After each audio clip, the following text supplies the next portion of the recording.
All right, we're back with the death of the lineup. We're going to talk a little bit about the Warriors and the off season, which really is about Kuminga. Like, that's all the news about the Warriors right now is what they're going to do about Kuminga. And I know on our channel, every time we post something about Kuminga, people are interested. So this will be good for folks on our channel as well. I've been hearing a lot now. Plus Minus had their Kuminga pod. Anthony Slater had his write up on Kuminga. I want to read you what Bobby Marks said about Jonathan Kuminga.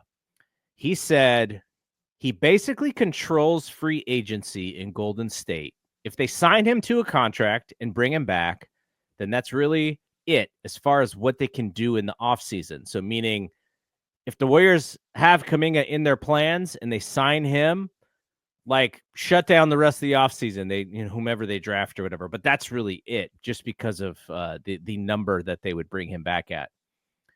And then he said, in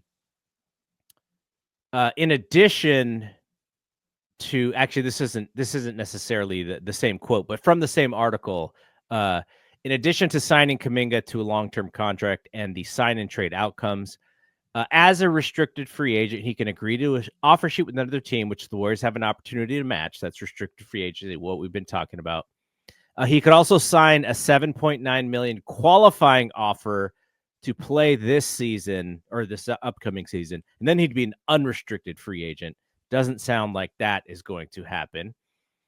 So it appears the Warriors either will sign Kuminga to a long-term contract, which will leave them with very little financial flexibility in free agent, or facilitate a sign and trade that brings in a player or players that are a better fit in Coach Kerr's rotation.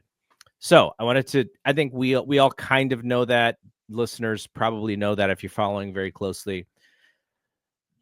What option do you like best? As a Kuminga fan, option A, you sign Kuminga to a long-term contract, but you've basically, that's it. You can't really do too much else with your roster unless you do make some trades. There's a Moses Moody, there's a Pajemski, something like that. You would have to then trade one of those guys.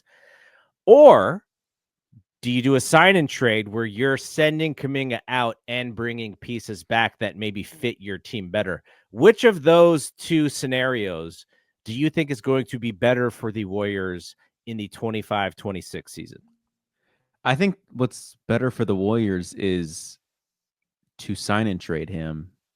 But I also think what's potentially more realistic is to sign him, wait for the date in which he can be traded again, which is like what, early January or something, if he were to sign the extension, and then to trade him then, because you could trade the full amount of the contract then. Whereas if you sign and trade him now, you could only trade half of what, like if he signs a $30 million contract, you can only sign and trade, and only $15 million of that would go towards, bringing in another player.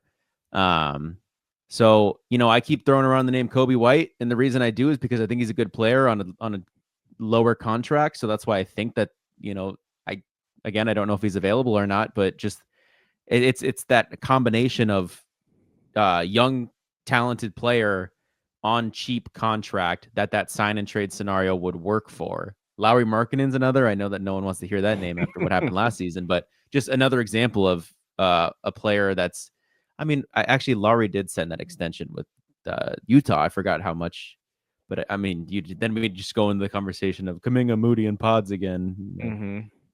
But that's why I keep saying Kobe White, because he's on a $12 million expiring contract this year. Like, wouldn't that be the best thing to do, is to try and get Kobe White for that expiring deal, and then it just goes away after this year if you don't, want to extend him? Or actually, Lowry's at 46 now. That's kind of what they did in the CP trade, though, right? Where they just kind of let it go. But CP was a $30 million number that could have been used, to get you someone who made a little bit more money. So a little different there, but I see what you're saying, because that stopped us from maybe a different season. So my thought process is that I think it's more likely that Kuminga gets signed because they're free agents. It's GP2 and Looney. And then, of course, some of the smaller amount players like Kevin Knox and stuff. But like GP2 and Looney are the only players on this team that are, besides Kuminga, like are free agents. But Kuminga's restricted. They're unrestricted. So you're willing yeah. to bring him back, and then they really don't make any adjustments. So at least for the first 2 or 3 months of the season, you're essentially rolling out the same squad as last year. I mean, I don't know if it's my preferred option, but I think it's probably the more likely one. I do wonder how quickly that decision will be made. That's kind of what I keep hearing reports from Windhorse that like this free agency is going to start off with a bang, and sounds like the Kevin Durant San Antonio thing's already done. Giannis, is but Giannis going to get traded? it's I mean, they're saying him and the Milwaukee Bucks are saying no, but I can't unless his wife and children are so happy in Milwaukee. Maybe he's worried about his brother. Thanasis has no team if he goes. I mean, hell, Thanasis can have a spot on the Warriors. Yeah, he can come. He can come play. Be 15th man. Yeah, it's not my preference to. My preference is the Kobe White thing, and it's not just exclusive to Kobe White. I'd have to think of a couple more players that can fit this thing. Because again, I don't know if he's available. I thought he ended the year really well, and MT was kind of throwing around his name, and I was like, oh, maybe there's a chance. But he did end the year really well, and he's young. I don't know why Chicago would want to get rid of him, but that's kind of the thing I'm looking at is, okay, do the sign and trade. Sure, it doesn't use the 100% of his salary to get back a player. It uses 50%, but the player we want anyways doesn't make that much money, so it would actually work in that scenario. I wonder what Kuminga's value is now, though, because Houston Rockets series, you would have thought that you would have had to give up a pick to get off of this player. Minnesota series comes around, he kind of shows like, hey, give me touches, and maybe there's an all-star there. So, is the Cam Johnson thing still there? I just don't know who's out there right now that says I want Jonathan Kuminga. Detroit keeps doing all these, like any opportunity they get, they add an athlete. Whether, even though I don't think they should, as a 1-year Detroit Pistons fan from 2022, I don't think they should keep adding athletes. But every chance they get, they add one. That was your league pass squad. That was. What's your take? What do you think? Let me read you. Kawakami had a mailbag in the Standard, and he wrote, the Kuminga questions, which already are wearing on the Warriors, would be a constant presence if he comes back. Is he guaranteed a full rotation spot? What happens the first time Kerr plays him only 12 minutes? Is the offense changing? Is Kuminga getting better? What do Steph, Jimmy, and Dre think? What does Joe Lacob think? Will they trade Kuminga by December, February? Never? That's a lot and probably too much. So basically what Tim was answering was someone had asked him kind of about the previous two players who they actually did. One traded, Jordan Poole, and one they just let go to free agency, Klay Thompson. Having those guys on the roster for that season was kind of detrimental to maybe the stability of the locker room or whatever. And this is not even Jordan's fault, right? This is Draymond's fault, really. But he was saying if you keep Kuminga, you have all of these unanswered questions, and this is kind of looming over the entire season. So you may be, because you were saying wait to get the maximum value in a trade from him. And I think Tim is saying maybe you just do it now and rip off the Band-Aid, because you don't then have this cloud hanging over the team. And Jonathan, because Jonathan will know all of the options, right?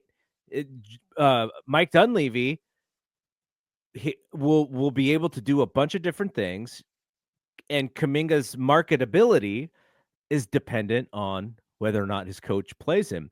And I read the comments on our page here, and half of those comments are get rid of him because he's not a good player and he's not a good fit. And the other half are, this is all Steve Kerr's fault. If he just played the guy, they would have all of these answers already. And so even, it's very in the middle, even as far as the fan base is concerned. It's very polarizing. And I loved Tom Tolbert. His analogy was Jonathan Kuminga is the new Belt Wars from when Brandon Belt was the Giants' first baseman, and half of the fan base loved him and half of the fan base wanted to replace him every single year. And that's kind of what it is with Kuminga. The thing about Kuminga, though, is, even us, we've been on Team Kuminga just because he's young and you see certain things that feel untapped. But that's a lot of the NBA players who don't actually quite get to superstardom, right? Everyone's talented, and it's who actually gets better and becomes a star and who doesn't. More than likely, the answer is that he's not. But then there's that small chance that he does become a great player, and if he leaves this team and becomes an excellent player on another team, then you're like, oh man, why didn't we figure that out? But if we're looking at what sort of history is, it's like Wiseman, they gave up on Wiseman. They've had other younger players who seem to be great fits and they kind of fizzled out. And JK's been here now since the title year, the last title year. And there are glimpses, and then there are things where you're like, man, he's going to wave off Steph. Like, Steph's doing all of this running and he's trying to get open, and Kuminga's like, nope, I got this one. So, who knows? I would prefer that whatever that decision is, that it would be pretty decisive and that we don't have to keep talking about this. But then again, that goes against what you're saying, which is you probably maximize your leverage if you do trade him after the beginning of next year or whatever that date is. That is probably the smartest play, and that sounds like the Mike Dunleavy play, because we know Mike is not making rash decisions. Like, Mike is waiting things out. Like, they waited all the way until the very end to figure out that Kevin Durant did not want to come back before switching to Jimmy. I'll have a story about. I was wondering if you heard this story in a second. So my guess is the Mike Dunleavy way is your way. I would prefer that they just decide. Either sign him and he's on the team, which I probably think is less than 50%, probably even less than 25%, or just sign and trade now, get it over with, and we can move on and we can add the pieces, because you want to, what do we got? 2 years left, a year and a half left of figuring this thing out. And then they're going to trade Jimmy. Like, imagine being Jimmy. You're just like, I know I'm getting traded at some point. I just hope that we can run it back at least one more year. So that is if Dunleavy is of my thinking, and we know Joey Lacob thinks that Kuminga is baby Giannis. Yeah, Joey Lacob's like, nope, we're signing this guy, 5-year deal. He's going to be the future when Steph retires. Exactly. So if the GM thinks that maybe we should keep him on the roster and maximize leverage, but the owner thinks we should keep him forever, there's no one in position of power that maybe thinks they should trade him right now. I'm not of the camp. Like, I saw the Wiseman thing, right? I wanted to hang on to Wiseman and try to maximize value or even see what he could become on this team. They ended up trading him for 4 second-round picks that turned into Gary Payton, GP2, and even as low as a value as that looking back at it right now, they won the trade. Even though they've had nothing come of it, no championships or anything, but you would have to attach many assets to get off of whatever Wiseman's contract might be right now. So Wiseman, man, I really feel bad for that guy. Me too. But I'm not of the camp of like, I think that Jonathan Kuminga will not reach his full potential on the Golden State Warriors. And I don't think his full potential is that of a superstar. I think it's like maybe like on the brink of being an all-star every couple of years. So like, I'm not saying keep him because I think he should be on this team. I was just saying keep him because, maybe there is a trade deadline. You're trying to maximize leverage. Yeah. But if you get Kobe White, do it. That's my take. If you can get Kobe White, do it. If you can get a player of that caliber that you can do in the sign and trade, do it. I just don't think that's available. Who does TK want? He wants Trey Murphy. That's never going to happen. That's who he wants. Why does everyone think Trey Murphy's available? So this was actually a discussion on the Bill Simmons podcast from the other day with Russillo. Bill went through a list of guys and he was like, all right, when you think that there is someone who is not on the table, let me know. And he went through Giannis, he went through Jaylen Brown, and he didn't raise his voice until Trey Murphy was named. Russillo? He's like, why would they trade him for? And Bill's like, what if they bring in a new GM? They just want to blow everything up. They want to start all over. And so he didn't believe that he was going to be traded either. They've said, who is the GM again? It's like, who I forgot. I said like Joe Dumars. It's Dumars. Yeah, it is Dumars. And he said he's committed to Zion, which I don't totally believe. But if he is committed to Zion, what kind of player do you want to put around him? A defensive player who could shoot from like 5 feet behind the 3-point line that is like blooming into a superstar with super athleticism. No, and okay, what if he add Kuminga so that Zion and Kuminga just bump into each other on the court. But even if they didn't have Zion, like you would still just want like Trey Murphy is becoming, you'd want Trey Murphy and Kuminga on the same team. Yeah. Give us Zion. All right, so here's the Kevin Durant story. So Draymond told this on one of the late night shows. It may have been was it on Fallon? It might have been on Fallon. I don't remember which one he was on, but he basically said that he knew that they were talking to Durant and that they just wanted Durant. So when the Luka trade happens, Steph goes to Draymond and he basically says the trade happened. Draymond thought Steph meant that they just got Durant. But you missed the part with Lacob. What was the Lacob part?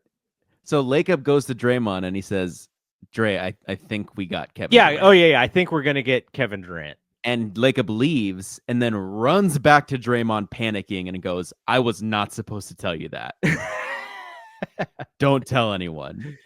And Draymond goes, okay, yeah, sure. And then Steph comes and says, Draymond, did you see the trade? And Draymond goes, holy shit, it already happened? And Steph goes, huh?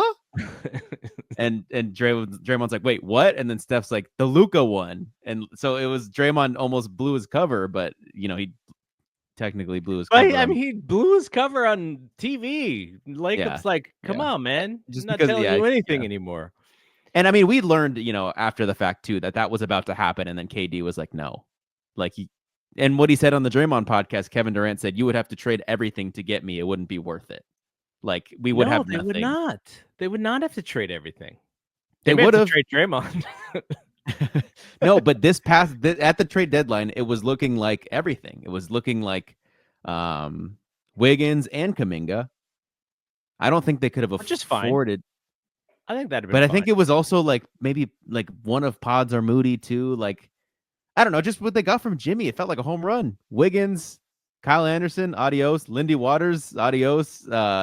1 first-round pick that already conveyed. We don't even have to worry about it anymore. Adios. I don't think the Spurs, if they trade for Durant, I don't think they have to give up as much. Who do you think the Spurs I think his value. So the Spurs will have to give up probably their pick this year, right? The Spurs will probably give up not the number 2 pick. They'll probably give up the number 10 pick with Devin Vassell and 8 Harrison Barnes. Yeah. Maybe one other thing, and that'll do it. I think Kevin Durant's value at the trade deadline was higher than it was, just because I think right now it's just so clear. Like we all know he ain't going back. Like they underperformed. They're stuck on this Beal thing. And they can extract value from Kevin Durant right now. Like we know he's not going back. I think there was a thought at the trade deadline that maybe the Suns can swing something and get Jimmy Butler for Bradley Beal. And they still have a chance to be something so that Kevin Durant wasn't as available because isn't that where that was Jimmy's preferred spot, right? It was. They were willing to give him the deal, a better deal than the Warriors gave him. So that's why he wanted to go there. But yeah, I mean, right, if you can get Kevin Durant right now, buy Draymond. Yeah, buy Kuminga. Go in that trade. I find the whole thing funny. It's because Draymond is in the center of all these things, but he's also probably the biggest reason why KD left in the first place. Maybe KD leaves anyways. He just seems a little bit nomadic like that. He is But a the little fact nomadic. that he's the one who got KD really is like contacting him, and then he has no idea if KD even wants to play here. That just shows you the level of communication that they still have these days. All I right. will say, I thought that they were like not friends, and then they did the podcast, and I was like, okay, they're like fine. They're like cordial. You know, they're not best buds by any means, but they're like cool. Yeah. Uh, Was it a so good pod? it actually was. Baron Davis was trying to like send KD his like Spotify, and I was like, all right, time to turn it off. No. All right, let's end this with some thoughts about our NBA Finals here. So, as of this recording, we are the day before, actually, no, the day of game 3, Pacers and Thunder. Game And 3's today? no, it'll be the day that this thing goes live. Oh, okay. We had talked about it kind of in chat, and I was like, I want the Pacers rather than the Knicks, just because I think the games will be exciting, and there's a chance that I think the Pacers could possibly extend them to Game 6. And I just thought the Knicks against the Thunder was going to be like adios muchachos, sweet Barbecue chicken. Yeah. So they win that first game on that crazy Halliburton shot after he just did not play well all game long. And then they get boat raced in game 2. And so now they come home and they play they have the actually, you know what? Now that I think about it, the game 3 will happen after this thing goes live. So we're going live, or we will put this podcast up Thursday morning. Game 3 will already have happened. So we're missing out on that. But my point is that I think Indiana needs game 3. If they don't get game 3, this might be a 5 game and see you later. If they can get game 3, then this becomes way more interesting. I still don't think they're going to win. I still don't think they match up all that well. But there's going to be a lot of incentive from the fans. There's going to be a lot of hoopla. Thunder are still a very young team. How do they play when Indiana is going crazy at home? I think they need to win game 3, and then that could possibly scare the Thunder a little bit, and then maybe we get a really good series. But if they don't win game 3, then I think it's gonna be tough. 1, 2, 3 Cancun. Yeah. I'm with you. I don't have much else to add to this. I just feel like this is another like a series that like, oh, finals we're at 1-1. Like, how exciting. But it's like I'm not like that like excited. Like, I think the Thunder are going to win this, and I think they're going to win this at most in 6. It's kind of like semi feeling of how you felt about Miami and Denver being 1-1 after 2. It's like we knew that Denver was going to cook them. I don't think it's that level of like it's going to be done in 5 confidence that I had with Denver, but they got to do some Indiana Pacers magic in game 3 to convince me that if they do magic in game 3, I could be convinced that it goes to 7. But if they don't, it's 5, and if they do, I don't know. Like I think that, what do you think about the whole just like OKC thing where they just feel like a weird finals team winner? Like it's a very engineered team. It is the first team in this era where everybody was trying to tank for draft picks, and the 76ers didn't quite get there. The Celtics actually did a pretty good job, and they finally did win that title. They got it out of luck, though. Not luck, but those were the Brooklyn Nets picks. Those weren't their picks. No, yeah, but they were like, they were ahead of the game when it came to the smart moves and such. And, Yeah, they this were. Thunder one is just like an accumulation of great GM moves, great drafts, putting the right guys around, and getting lucky, of course.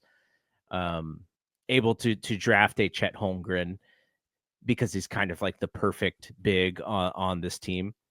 And yeah, that they are engineered to actually go on a crazy run too. Like this may not even be their best team. Now, the way that the NBA works, they're also not going to be able to keep all of their best players because the league, with the cap and stuff, they're going to have to trade one of their players at some point to get younger and more capital and stuff like that. So, but it just seems realistic that they can do that and continue the success because they still have so many assets because of the smart GM moves. Like this isn't over. They still have a war chest, and it just feels like it honestly just feels like too soon that they were able to pull this off. And when you think about it, it's like, okay, they were the 1 seed last year as well. Like, sure, probably wasn't too soon, but when I think about like, you know, last year they were a second round exit. The year before they lost in the play-in to Minnesota, who went on to lose to Denver in the first round. So play-in exit as their first test of as a young core, play-in exit, second round exit. They skipped the whole conference finals exit, and now they're right in the finals. Like that just feels too fast. And I don't know, like there's no asterisk here. Yeah, they haven't had. Now the heartbreak could come here, right? But the problem is the Pacers are also there for the first time. So it's, if you had a Boston who the Tatum injury, put that aside, they were going to struggle to beat the Knicks with Tatum there, but you still would have picked them. You still would have probably picked them in 7, even if the Knicks went up. They were going to go up 3-1, right? You'd have probably said, I still have a feeling the Celtics can pull this out just because they have that experience. Indiana does not have that experience, which is why I think Oklahoma could skip that step. It's always fun rooting for the underdog until the underdog runs into like the finals team. And now I'm like, well, the underdog has no damn chance. I wish it was Boston here, But yeah, this just feels like a weird, I don't know, maybe this is just how the new NBA is going to look like, where, maybe, Orlando just pulls off something crazy or Detroit pulls off something crazy. And then it's just like, I've just been so confident in like how historically this has worked, where like, you have multiple tests in the playoffs until you're like ready for this contending run. Feels like OKC was able to skip a few steps. And of course, you mentioned with the smart GM moves helped with that. And then getting, not lucky is not the right word, but kind of, they didn't think Shea was going to be this in that Paul George trade.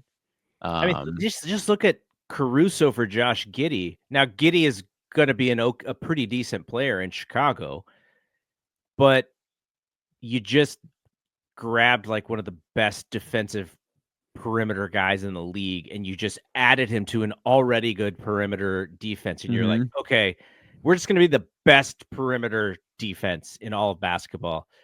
Them and the Valkyries in the WNBA, the two perimeter beasts. Like we're just going to eventually continue to see moves like, oh, Cason Wallace's contract, he's going to be due for that extension. Like, here's Cason, 2 firsts, and then those firsts get used to like, get like Jalen Suggs, who had a couple injuries in a couple years, so his value's not high anymore. And Orlando's been wanting to get off of him in 2028, and then you're just able to add Jalen Suggs to the roster. It's just like there's gonna be these little moves where Aaron Wiggins, here's a couple firsts, and I just feel like there's a chance they can not a Warriors level dynasty, but I think they can have a lot of continued success. So, some people may just not want to make deals with them anymore, though. Like, do you want to make a deal with the Los Angeles Dodgers to help them?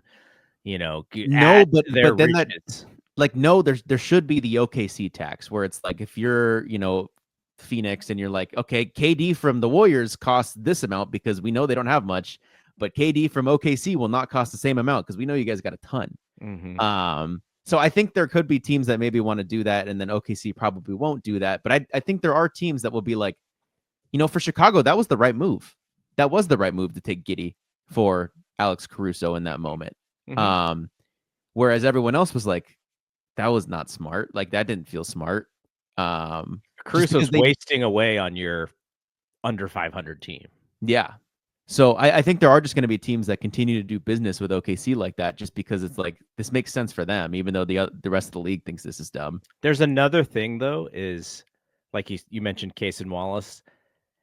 You're like, okay, if they drafted him, then that's a smart team drafting him. Then we that's a cosign for us. And so you bring over the guy from OKC. That's good PR. He's probably going to be a really good player. Same with Wiggins, like you said. But who the one who I thought was kind of going to be like that, really like clutch utility guy was Isaiah Joe, and he doesn't even really get that much run anymore. I mean, yeah, I think the Wiggins Wallace Dort kind of the way they play, I think it makes more sense for. I mean, they're all OKC is just all this defense, It's just I don't know. It sounds simple, but They're going to have to continue to defend. draft really, really well to keep it going, but they're going to depend. It's almost like in fantasy baseball, there's this mentality of stars and scrubs. Like you spend all of your capital on like 3 or 4 like really good players, and then you try and fill in the blanks and the rest of it by dollar players. They're going to have Shea and Jalen and Chet, and you're going to go, okay, those are going to be our guys. Now, how can we fill in? Well, it's going to be young players, and then you're going to have to turn over those young players. You will not be able to keep a Lou Dort. Lou Dort is going to be the type of player that is going to be too rich for you just because he's on such a good team. And he's going to go somewhere else and make more money because you can't afford him. So it's the thing that the Celtics were going to have to do this year. Even if I agree with you, but there's a big but here because OKC has the war chest. Yeah, they have more chances. They have more chances to fail. More chances to fail, and they don't have to draft great. They could say, "Here's 2 firsts for your great draft pick that you just did because we messed up on ours." We could just toss away those 2 firsts. Incredible job all around. Like many GMs don't get the leash that Presti had, especially in like a small market team. Like that's really part of it though for him is he didn't really have that pressure to deliver because it's just not much city, and he was able to do his thing. All right, we're done. We'll be back. Not sure about Warrior stuff. We'll kind of figure it out. But BSPN had a really good week with we had a lot of shows this week. So it is fun with the Valkyries here. I was almost going to go to a Bay FC game, and I was like, oh man, who knows soccer? Who can we get to do a Bay FC show? But it's kind of fun just talking to Bay Area sports. It's a pretty fun time in this area. All right. So for Bri, I'm Double G. We will see you when we see you. Peace out.